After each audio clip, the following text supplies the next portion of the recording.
A Denver jury reached a non-guilty verdict this morning in the case involving Terrance Roberts, who was charged with first-degree attempted murder and first-degree aggravated assault after shooting Hassan Jones in 2013.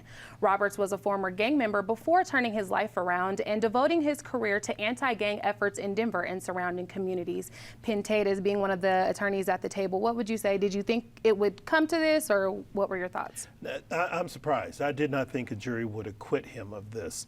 The facts were such, his defense was basically self-defense, but the other person didn't brandish a weapon, and fear of reprisal and retaliation because the gang members he was working with had accused him of being a snitch, a police informant.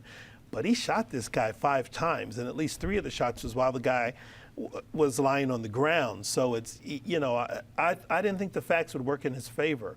But this was a unanimous jury verdict of acquittal, which says there was something else in this case that struck the jurors or rang true with them, and they decided to let him go. I suppose on the one hand, it's positive for those who want to continue to work in the anti-gang movement, and sometimes the most effective voices there are people who've been down that path before and then have decided to pursue another direction for their life, which he has done.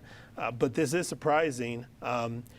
But that's the way our criminal justice system works, and I defer to the jury. They heard all of this, and they considered it, and they deliberated, and this is their decision. But he probably needs to think twice about how he handles himself in the future in pursuing this effort.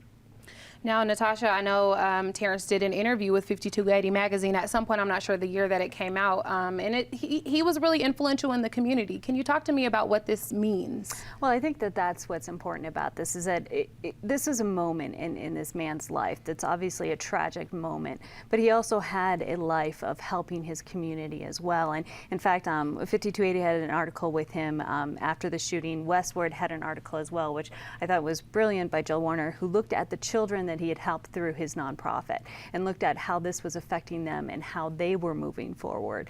And so this is one of those situations where, yes, it's about his trial, it's about what he did, it's about his acquittal. Absolutely.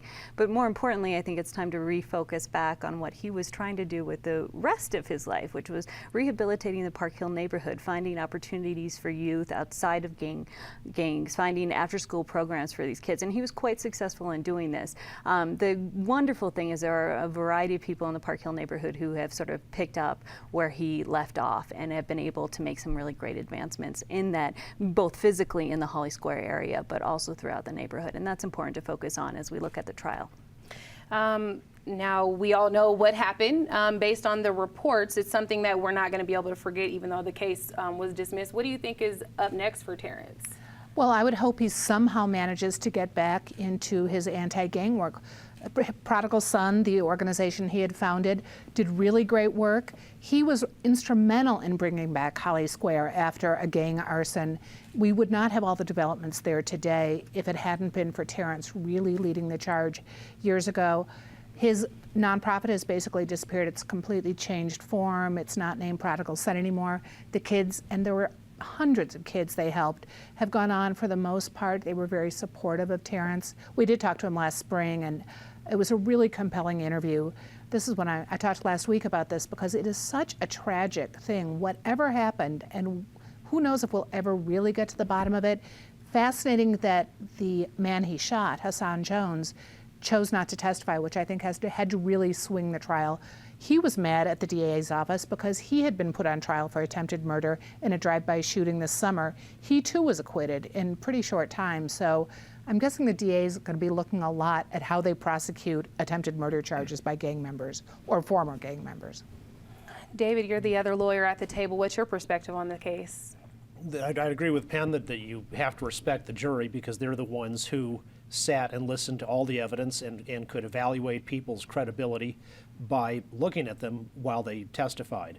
And there were facts in the defendant's favor, like somebody said something to him, a gang member, which basically indicated an attack was imminent, not like 5 minutes away, but seconds away. So the jury heard all the facts, and I've got no reason to dispute their decision.